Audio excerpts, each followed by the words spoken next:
네, 이슈 3화 시간입니다. 신주진 변호사, 김필성 변호사 함께하겠습니다. 두 분 안녕하십니까? 네, 안녕하세요. 네. 자, 오늘 이재명 대표 2심 선고 얘기는 좀 본격적으로 좀 얘기를 좀 해보고 이슈 3화 공식 질문부터 먼저 해보겠습니다. 두 분 주목했던 한 주 동안 정치 뉴스 이슈 어떤 게 있는지 먼저 김필성 변호사님. 네, 그 지난 금요일 날 그냥 좀 되긴 했는데요. 김성훈 네. 영장 기각 말씀하신 영장 그게 얼마 안 됐는데 이제는 오래된 얘기 같아요. 워낙 뉴스들이 많이 나오다 보니까. 예. 근데 이제 뭐 영장에 기각될 수는 있는데 영장 기각 뭐 원칙적으로 불가능한 일은 아니고 뭐 네. 각 다 받아보셨으니까 근데 이 기각이 이제 좀 주목할 만한 부분이 하나 있었어요. 어떤 거죠? 검사가 출석을 안 했어요. 그거 안 할 수도 있긴 한데 저런 중요 사건이면 해야 되는 거 아닌가요? 적어도 제가 아는 범위 내에서 뭐 저도 형사 사건을 해봤는데요. 제가 해보거나 들은 사건 중에서 검사가 들어오지 않은 케이스는 거의 저도 본 적 없습니다. 없고요. 예. 경찰도 다 옆에 착석이 있어. 경찰들도 관심을 갖고 있는데 보통은 이제 방청석에 앉고 원래는 나와서 이제 진술을 했으면 거의 없으니까. 그러니까 이제 변호인하고 이제 피의자하고 그쪽에서 계속 이제 어필만 했다는 얘기인데요. 이게 이제 단순히 직무상 그냥 중요하지 않아서 안 나갔다 이렇게 치부할 수가 없는 게 이제 보통 이제 판결 같은 게 나오면 법원 판결 결정 이런 게 나오면 사람들이 마음에 안 들면 판사들 일차적으로 판사들이 문제가 있다 이런 비난들을 많이 하잖아요. 근데 사실 형사 사건의 경우에는 그 책임이 검사한테 있는 경우가 많이 있습니다. 그럴 수밖에 없는 게 판사는 말하자면 이제 제가 이제 적절한 비유인지 모르겠는데 판사는 채점을 하는 사람이고요. 그 검사는 문제를 푸는 사람이에요. 근데 문제 푸는 사람이 엉망으로 풀어놓으면 채점하는 사람이 이거 아닌 것 같은데 얘 이거보다 더 잘 풀 것 같은데라고 생각이 든다고 해서 다르게 채점할 수는 없잖아요.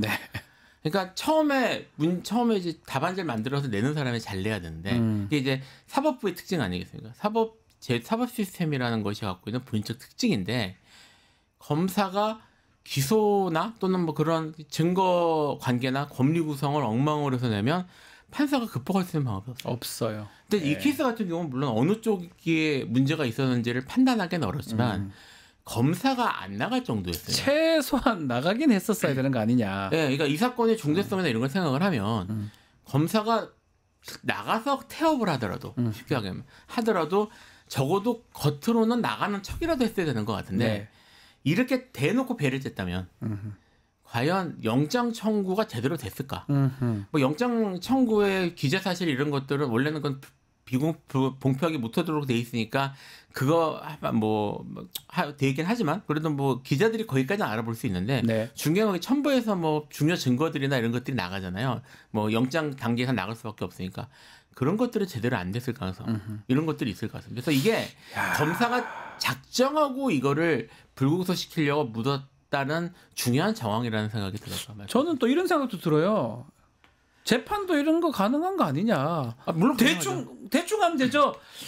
쟤 그냥 쟤 처벌 안 받게 만들어 볼까? 이러면 되는 거로 보이잖아요. 지금. 네, 제가 영장 실질 심사를 변호인으로 나갔을 때 검사가 PPT를 만들어서 1시간 동안 구속의 필요성을 강변했어요. 그죠? 1시간 동안 이 꼭 구속이 필요한 사건이다라고 강변을 하면서 압박을 하는 거예요. 근데 저희는 그렇게 막 1시간 정도 그렇게 검사가 할 줄 몰랐던 사건이어가지고. 근데 어떻게 보면은 그거를 대등하게 무기 대등의 원칙 아닙니까? 그렇기 때문에 판사에게 거의 같은 시간으로 어필을 하느라고 저희도 최선을 다했거든요. 그런데 여기서는 아예 구속의 필요성에 대해서 한마디 언급조차 안 나왔는데 뭘 없는 거예요. 언급 못하죠. 전 사실은 검사가 태업을 할 경우를 예상을 해서 구속이 안 될 수도 있다 이렇게 예측을 했었는데 태업 정도가 아니라 불출석 아예 그냥 손을 놔버린 거예요. 이렇게 되면은 법원에서는 그렇잖아요. 아까 이제 시험 문제 뭐 풀고 채점하고 이런 말씀도 하셨지만 문제를 제출을 해야죠. 말을 해야지 그 들어오는 거예요.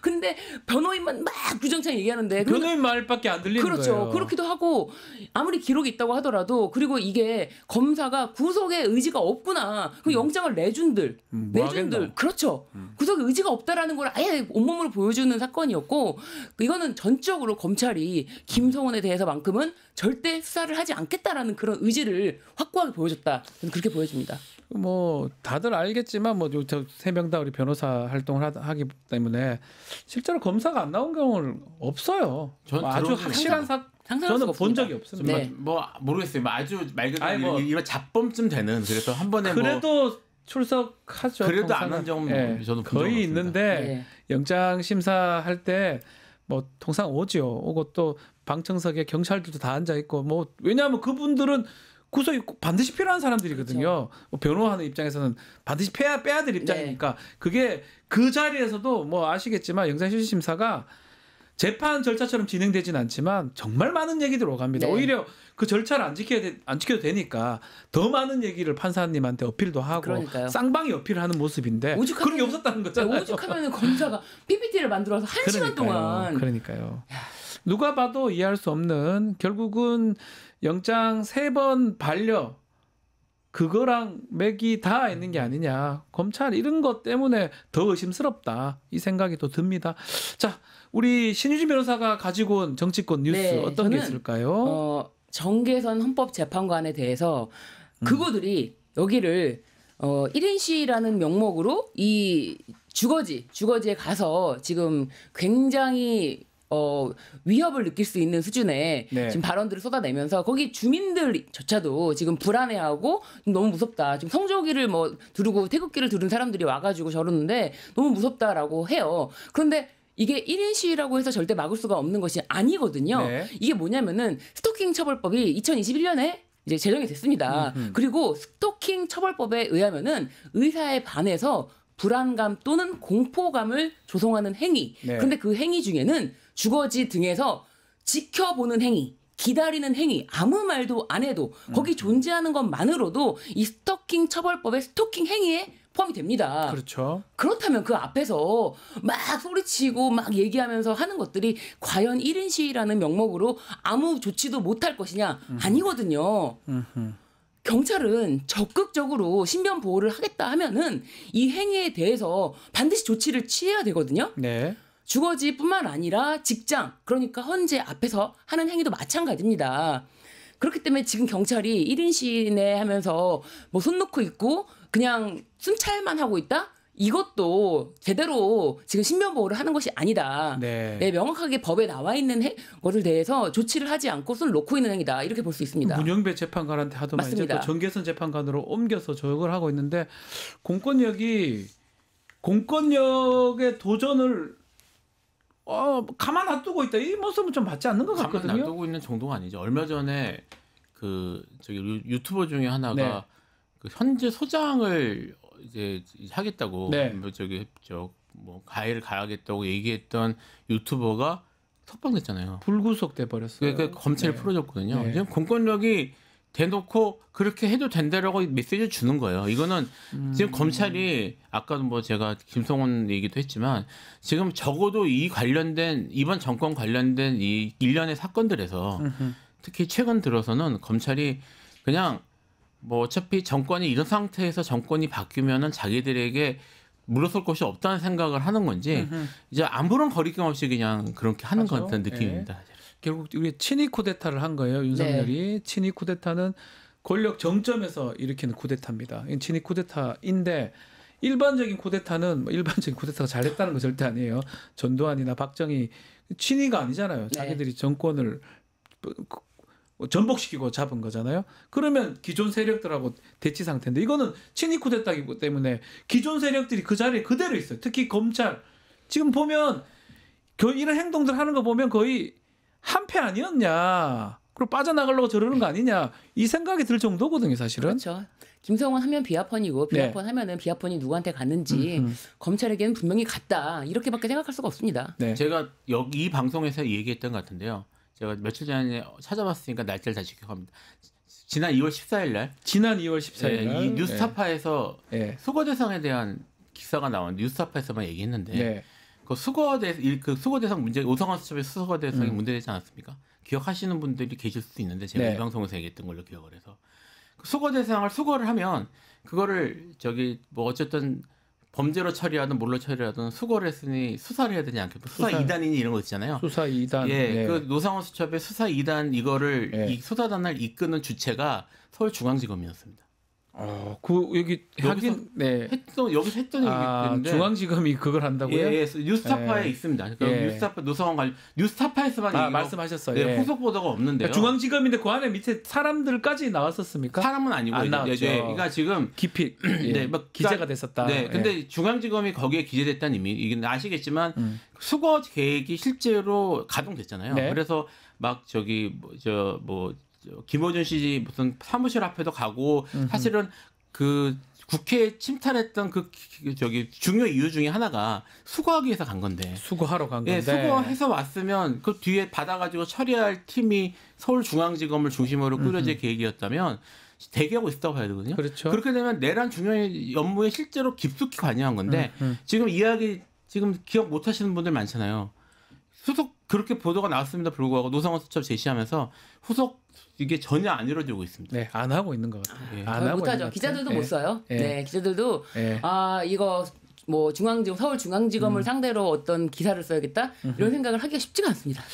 결국 이재명, 결국 윤석열 지금 탄핵 심판 선고 빨리 되고 이런 것들까지도 내란 잔당도 아니면 저는 주축 같은데 이 사람들까지 좀 엄정하게 좀 처리나 처벌이 좀 필요하지 않을까 생각이 듭니다. 자, 어제 있었던 이재명 대표 공직선거법 위반 사건 얘기 좀 저희 3명 다 똑같이 얘기를 했었는데 1심 때부터 2심도 사실은 뭐 무죄 아니면 공소기각 얘기를 했었는데 결론은 그렇게 났습니다. 어떻게 보셨습니까? 뭐 예상해 저희는 3명 다 우리 동갑내기 변호사 3명인데 저는 뭐 이게 어떻게 기소거리가 되냐 생각도 했었고요. 네. 당연히 기소를 했지만 결국은 무죄가 될 거라고 하는데 무죄가 났네요. 그렇죠. 네. 이재명 대표에 대한 이런 허위사실 유포, 허위사실 공표에 의한 공표에 의한 공직선거법 위반 사건이 이번에 2번째입니다. 네. 경기도지사 시절에도 이렇게 생방송 토론회 중에 뭐 어떤 발언이 문제 삼아서 이것을 이제 공직선거법 위반으로 끌고 갔고 사실 1심에서는 전부 무죄가 나왔거든요. 맞아요. 근데 항소심에서 그 사건을 딱 집어서 유죄. 딱 하나 빼가지고 그것도 판결로 보면 1심 판결문이 되게 잘 돼 있어요. 네. 유죄로 했는데 이건 도저히 말이 안 되는 게 그 당시에는 토론에서 질문을 받은 거에 대해서 답변이 부실했다. 네. 답변이 부실한 것도 이것도 허위사실 공표에 해당한다라고 항소심에서 판결을 한 거를 대법원 2020년에 7월에 대법원에 가서 공표라 함은 허위사실 공표라 함은 직접 말로 어떤 것을 행위를 해야 된다. 네. 설명이 부실했다는 이유로 허위사실 공표라고 볼 수 없다라고 대법원에서 파기환송을 하면서 꺾었어요. 네. 그게 2020년입니다. 그런데 이번에도 허위사실 공표에 의해서 뭐 거짓말을 했다. 아니 도대체 낙선한 사람이 뭔 거짓말을 해가지고 이것으로 인해서 피선거권을 박탈해 버리고자 하는 그 검찰의 그 치밀한 노력 이게 처음 기소할 당시부터 너무나 말이 안 됐고 이번에 항소심에서 저희가 항소심에서 몇 번 말씀을 드렸지만 항소심에서 이렇게 지적을 했어요. 골프를 쳤다라는 말은 없는데 검찰이 그렇게 해석한 거죠 라고 재판부가 지적을 하니까 그렇게 다 살펴보면은 그런 취지로 해석이 된다. 해석한 거다. 어떻게 해석으로 기소를 하냐. 합니까? 이런 어떤 말씀과 그리고 사람이 뭐 백현동 관련해서는 심리적으로 느끼는 그 감정 그거를 법률적으로 불안감 그리고 공포 이런 걸 나누지 사실 보통 사람들이 뭐 예를 들면은 성적 수치심도 마찬가지지만 하여튼 그런 수치, 불안, 공포 이런 거를 다 법률적으로 나누지만 그걸 나눕니까? 그러니까 말을 할 때 일반적으로 표현을 할 때 그거를 나눠서 표현하지 않지 않습니까? 아무리 이재명 대표가 법률가라 하더라도 그 표현의 차이를 가지고 이거를 기소했다? 이거 말이 안 되지 않습니까? 근데 이번에 항소심에서 진짜 현미경으로 살펴보듯이 단어 하나하나 그 문장 하나하나 구조를 다 조각조각 내서 살펴보면서 이거를 정말 정확하게 판단해 준 것이 아닌가. 네. 맞아요. 1심에서는 이게 뭐 집행유예까지 났어요. 집행유예형도 좀 과하지 않았었나 싶었는데 2심에서는 지금 말씀처럼 어제 1시간 반 40분 정도 판결 이유를 얘기를 하면서 무죄를 선고를 했습니다. 어떻게 보셨습니까? 뭐 사실 뭐 다 아까도 그 말씀하셨지만 법률가 입장에서는 이게 애초에 1심에 유죄 나온 게 이해할 수 없는 거죠, 사건이죠. 사실은 그렇죠. 사실 네. 그렇죠. 이게 이게 이제 어느 정치인을 지지하냐에 따라 결정할 문제가 아니고 법리적으로 그것도 여기서 얘기했던 것 같은데 허위사실 공표, 그러니까 무슨 명예훼손이 됐던 뭐 이런 것들인 경우에는 말 한 거를 딱 인용을 해놓고 밑줄을 딱 긋습니다. 그 공소장도 그렇고 판결문이 이 부분이 허위입니다. 이렇게 하거든요. 특정을 하거든요. 근데 이게 지금 신주님께서 말씀하신 것처럼 전체적인 내용을 종합하여 이렇게 추론을 해보니 거짓말로 해석될 수도 있다라는 이유로 기소를 한 거예요. 사실 1심 공소장부터 문제가 있었던 건데. 네, 공소장도 문제죠. 예, 공소가 있었던. 그러니까 지금 정확히 말하면 이제 이게 김문기 씨 관련된 내용이고, 그 다음에 이제 용도지역, 그래서 백현대 용도지역 변경에 관련해서도 그렇게 해서 협박으로 느꼈다라는 얘기인데.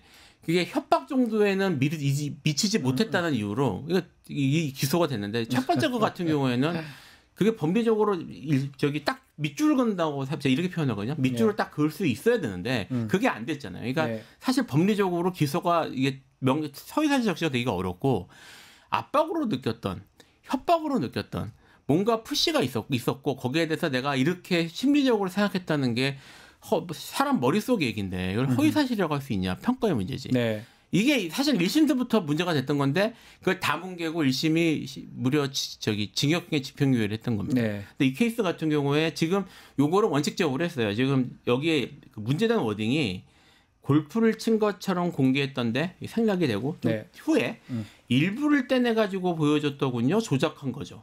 라는 말. 사실 사진 일부를 떼내 보여준 거 맞고요. 맞잖아. 다 맞는 말이에요. 다 맞는 말이에요. 그다음에 조작한 건데 이거를 사진 일부러 떼는 거를 조작으로 볼 수도 있잖아요. 아, 지금 보면 조작한 거잖아요. 4명 다 골프 모자 쓰고 있고 저기 골프장 같이 보이잖아요. 그럼 뭐 저거 한 사람의 문제 아니에요? 그러니까 실제로는 10명 넘는 사람이 먼 자리에서 찍은 거란 말이에요. 그러니까 그런 식의 단체 사진은 정치인들 많이 찍습니다. 심지어 저도 자주 찍거든요. 옆에 누구 서 있는지 기억 못해요. 그러니까 이제 거기에 대해서 김문기에 대해서도 이재명 시장이, 그러니까 이제 대표가 뭐 잘 몰랐다가 잘 모르는 이제 자기하고 직접 이렇게 가까이 있는 사람은 아니니까 직급 차이가 좀 나니까 그러다가 경기도지사 때부터 좀 잘 알게 됐다라는 입장인데 그것도 거짓말이라는 거잖아요. 그러니까 지금 사실 들어보면은 그럴 수도 있는 것들이고 사실인지 아닌지 확인도 안 될 뿐만 아니라 거짓말이 아니잖아요. 이거 보면은 뭐가 거짓말인지 줄글 수가 없어요. 조작한 거죠. 떼내가지고 보여줬지 않고 공포를 진 것처럼 공개됐던데 이 세 가지 문장이 셋 다 사실이잖아요. 마찬가지입니다. 지금 했던 것처럼 국토부에서 그건 1심에서도 인정이 됐어요. 국토부에서 공문 3번을 보냈고요. 그렇게 하라고. 그다음에 거기에 대해서 뭐 법률상 근거해서 우리가 이렇게 하겠다라는 얘기도 명시가 됐으면 하나 지자체에서는 압박을 느끼죠. 아니, 느낄 수 있고 느꼈다는데 뭐 내가 느꼈다는데 그게 뭐가 중요해요. 그러니까 압박 행위가 있었던 건 사실인데 그거를 그 압박의 정도를 내가 협박이라고 인식했다는 게 허위라는 건데 그걸 협박으로 인식을 했든 아니면 죽을 만큼 공포로 인식을 했든 그걸 어떻게 알아요? 그러니까 어떻게 처벌해요 그거를? 그러니까 좀 들어보시면 아시겠지만 이게 법리적으로 상식적으로 생각하면 그런 얘기인데 그걸 1심을 그렇게 때린 거예요. 그래서 이번에 댓글도 보면 이게 이 사건에 대해 잘 몰랐던 분들이 이번에 보면서 이게 무슨 죄가 되냐, 대부분 그래요. 뭐 아니 이걸 갖고 왜 기소를 했고 기소거리가 되냐, 유치하다라고 얘기하는 분들도 있어요. 검사들이 이재명 잡으려고 뭐 이거를 갖고 왔냐, 이렇게 보면 딱 떨어지면 몰라요. 예를 들어서 학력을 뭐 거짓말한다든지 고졸인데 대졸이다, 딱 떨어지자면 뭐라 합니까? 아니 뭐 경력이 없는데 경력이 있다, 딱 떨어지자는데 그건 아니잖아요. 자, 정치권 반응도 한번 보면요. 민주당 같은 경우는 이제 1심 불이타 얘기를 했는데 2심에서 잘 결론이 났다라고 박찬대 원내대표는 얘기를 했고요. 또 권성동 원내대표 얘기가 좀 본인 요거는 이제 박찬대 원내대표 얘기인데 권성동 원내대표는 허위사실 공표로 많은 정치인 생명 잃었다. 이재명만 무죄를 선고했냐? 법조인 입장에서 봐도 나는 법조인 입장에 봐도 저분 말이 이해가 안 되거든요. 어떻게 보십니까? 국민의힘 입장. 아니, 권성동 원내대표는 그 직접 당일 아침까지도 이재명 대표 항소심 재판 무조건 승복하라. 무조건 승복하라. 무조건 승복하겠습니다. 근데 어떻게 이렇게 아침과 이렇게 오후 말을 바꿀 수가 있는지, 이게 가능합니까?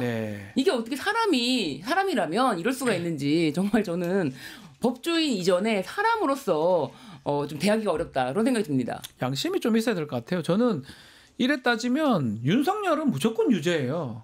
아니 김만배 몰랐다면서요. 그리고 최은순 뭐 돈 안 받았다면서요. 그렇죠. 그리고 저 도이치모터스 수익 못 얻었, 그거 다 거짓말이잖아요. 그러니까요. 그런 거 왜 기소 안 합니까? 그 참고로 말씀을 드리면 대통령 재직 중에는 공소시효가 네. 중단되거든요. 멈춰져 있어요. 멈춰져 지금. 있기 때문에 만약에 파면되면 아마 이거 다 문제가. 그 지금 검사들 이거 조사했던 기소했던 검사들 억울하지. 상고까지 했다면서요. 왜 기소 윤석열이 더해 이거 지금 몰라 또 그때 되면 2심 판결에서 이재명 무죄니까 우리가 무죄 이래 또 얘기를 할 수도 있겠지만 어쨌든 간에 이런 인식 부분이잖아요. 그리고 검찰이 결국 문제가 되는 게 이렇게 함으로써 100만 원 이상만 나오면 400억, 434억을 토해내야 되니까 정당이 없어집니다. 그런데 이거를 애매한 거 유치한 내용을 갖고 기소를 해가지고 정당을 없애려고 하는 게 이게 검사가 할 일입니까?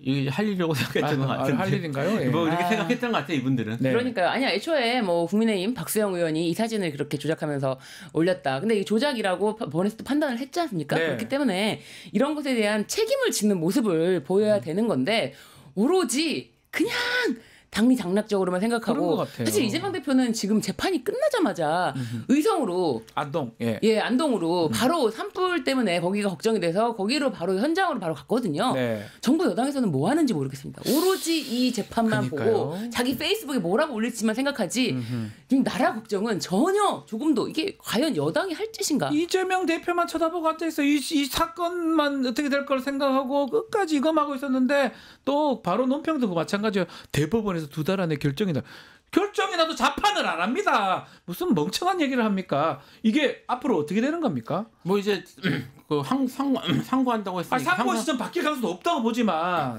상고한다고 했으니까 상고를 하겠죠. 검찰이 하는 즉시한 건 안 하면서 이거는 또 열심히 해요. 상고에서 이제 상고심을 뭐 대법원이 빨리 땡겨서 할 가능성도 있기는 해요. 네. 지금 그 대법원이 왜 갑자기 이렇게 여기에 대해서 목숨을 거는지 모르겠다라는 평가가 나오긴 하는데 뭐 3개월여로 하겠다 그러고 뭐 빨리 끝나기 위해서 2달 만에 하겠다 해서 최대한 대선 전국 내에 대선 기간 한참 하는데 선고를 해서 곤란하게 만들겠다는 생각을 할지는 모르겠는데 그럴 수도 있다. 가능성은 있는데 지금 말씀하셨던 것처럼 그럼 그게 되냐? 그게 대법원에서 저도 이걸 사실 법리적으로 뒤집기 쉽지 않습니다. 제가 봐서 왜냐하면 이게 진영이나 이런 걸 떠나서요 법리적으로 말이 안 되는 사건이거든요. 근데 뭐 정말 뒤집는다고 하죠. 뒤집는다고 하면 이거 어떻게 되냐면 파기환송을 하잖아요. 그러니까 대법원에서 뒤집어서 유죄하고 끝나는 경우는 거의 없어요. 본 적이 파기 자판이라고 표현하는데 거의 없죠. 뭐 없다고 봐야죠. 저는 본 적이 있어서 저는 진짜 예외 정말 예외적이고 거의 모든 변호사들이 본 적이 100% 파기되면 고등법원으로 넘어와서 사실심을 돌려보내면 다시 해요. 이거를 최대한 빨리 돌려서 해도 오래 넘길 가능성이 매우 높기 때문에 이걸 가지고 끌다거나 아니면 이걸로 대선에 영향을 미칠 수 있는 가능성은 차단됐다고 보는 게 맞습니다. 조기 대선. 그렇죠. 사실 이게 대법원은 법률심 아닙니까? 그렇죠. 법률적인 판단에 대해서 이거를 판단하는 것이지 증거, 뭐 사실 확인 이런 게 문제가 아니거든요. 그래서 만약에 저는 항소심에서 그 변호인들이 주장했던 국회에서의 증언 감정에 관한 법률에 따르면은 국회에서의 증언 감정에 대해서만은 처벌을 할 때 이 법 외에 다른 법률에 의해서는 뭐 처벌을 받지 않는다라고 했는데 이 법에 의한 형사처벌 외에는 다른 법률에서 어떤 처분도 받지 않는다. 요런 조항이 있기 때문에 이거를 공소 기각을 해달라.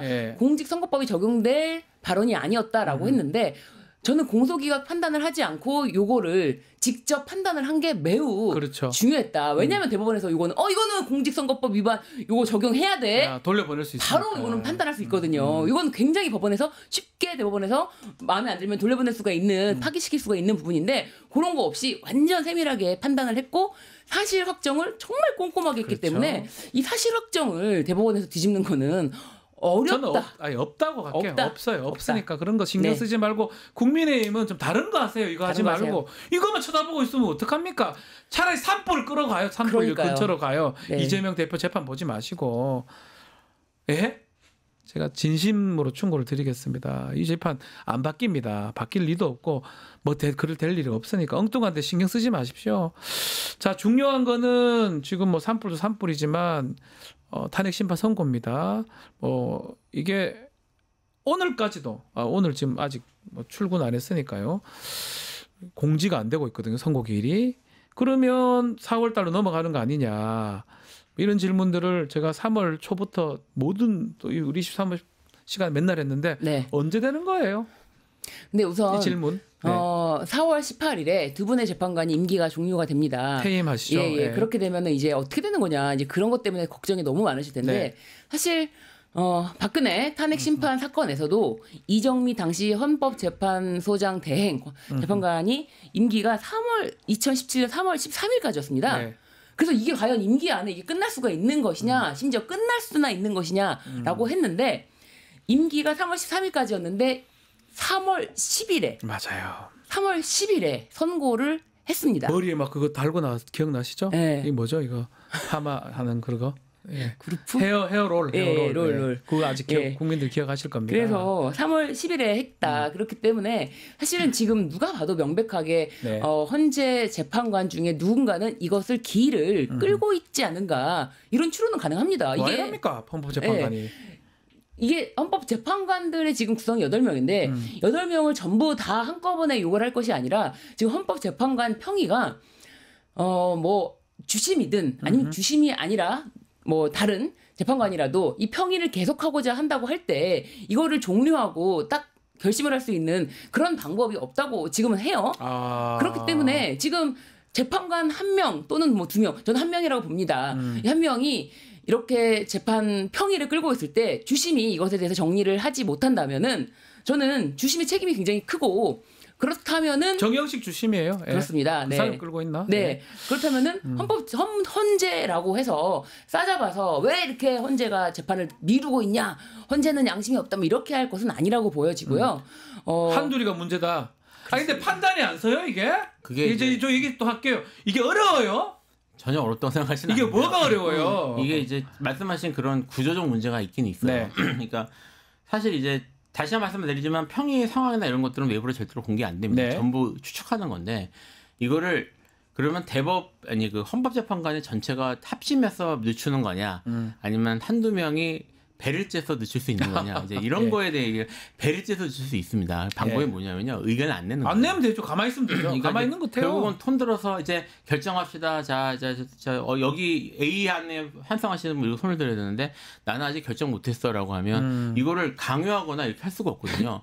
그러니까 이 사람이 난 내가 시간이 더 필요하니까 딴 사람들은 모르겠고 나는 손 못 들어라고 하면 평의가 성립이 안 되는 거라. 그래서 질질 끌려갈 수밖에 없습니다. 지금 최근에 있었던 평의는 1시간 만에 종료되고 있다고. 그렇죠. 한두 시간밖에 안 한다고 했는데 네. 그런 상황이면은 한 명이 버티고 있을 가능성이 높기는 해요. 높기는 한데 다만 이제 무작정 끌기는 어려울 것이다. 왜냐면 말씀하신 것처럼 4월 이제 중순인가 하순 다 될 때 이제 2명이 나가셔야 되는 네. 것도 있고요. 뭐 그런 문제 때문에 이게 그렇게 되면 사실 헌재에서도 그냥 무작정 기다린다는 것은 자기들에 대한 정치적 뭐 이런 부담이 커지기 때문에 그럼 이렇게 되면 어떻게 되는 거냐면 나머지 또 나간 두 사람을 새로 이제 지명을 해야 되는데 그건 대통령 몫이에요. 네. 근데 지금 아시겠지만 그 한덕수 그전에 최상목 뭐 이런 분들이 헌법재판소 지명하는 게 뭐 헌법재판관 지명하는 게 대통령 권한대행이 그게 아니라면서요. 그런데 국회에서 한 것도 자기들이 지명을 안 하는데 대통령 몫을 자기들이 지명을 바로 한다는 게 사실은 그것도 그림이 이상하고. 그러니까요. 뭐 그런저런 문제 때문에 무작정 끌 수는 없을 거고요. 네. 하나만 더 말씀을 드리면 네. 지금 계속 이제 언제 할 거냐라면 다 금요일을 찍으시더라고요. 네. 뭐 이제 관행적으로 금요일 날 주로 이루어졌으니까 그렇게 말씀하시는 것 같은데 그러라는 법은 없습니다. 일반적으로 한덕수 총리 같은 경우에는 월요일에 했잖아요. 월요일에 했습니다. 그러니까 지금 뭐 이제 이번 예를 들어 오늘 넘기면은 뭐 다음 주 금요일까지 또 기다려도 이렇게 되지는 않을 것 같고요. 뭐 지금 오늘 얘기해서 내일 한다고 해도 문제가 없는 거고 여전히 생각보다 빨리 진행될 가능성은 충분히 있습니다. 이재명 대표 재판 보고 했는지 모르겠지만 재판 났잖아요. 이제는 해야 되는 거 아니에요? 그렇죠. 뭐가 어려워 이게? 네, 그러니까요. 진짜 이게 뭐가 어려워요 이게? 그런데 저는 모르겠어요. 한 명이 끌고 있다고 하더라도 한 명도 이거를 혼자서 기각 의견을 쓸 수 없을 것이다라고 확신합니다. 8대 0으로 판단은 결국 날 것이다. 왜냐하면 한 명이 사실은 어떤 사회적 정의라든지 무엇을 위해서 기각을 해야 된다 이런 게 아니잖아요. 그러니까. 오로지 윤석열에게 충성을 바치기 위해서 기각 의견을 쓴다? 자신의 남은 평생을 그게 무슨 재판관이에요. 네, 평생을 윤석열에게 바친다라는 건데 그렇게 하지는 못할 것이다라고 생각을 해서 8대 0으로 선거가 날 것이라고 생각합니다. 알겠습니다. 이제 뭐 곧 나야 되고 이제 나겠죠도 아닙니다. 납니다. 내기도 하기 싫습니다. 나야 됩니다. 이제 그만 생각했어요. 그 생각이 안 나나요? 무슨 아이고, 예, 알겠습니다. 자, 오늘 말씀 여기까지 듣겠습니다. 김필성 신유진 변호사 감사합니다. 감사합니다. 유튜브 구독하고 실시간 채팅과 댓글을 남기시면 매일매일 7,000TTCO를 드립니다. 참여 방법은 통통물 어플을 다운로드하고 회원가입과 로그인을 해주세요. 마이페이지에서 나의 회원 고유 번호를 복사해주세요. 유튜브 구독 후 실시간 채팅이나 댓글창에 고유 번호를 한 번만 입력하면 준비 끝! 지금 유튜브 채팅과 댓글 쓰기 참여하고 7,000TTCO 받아가세요.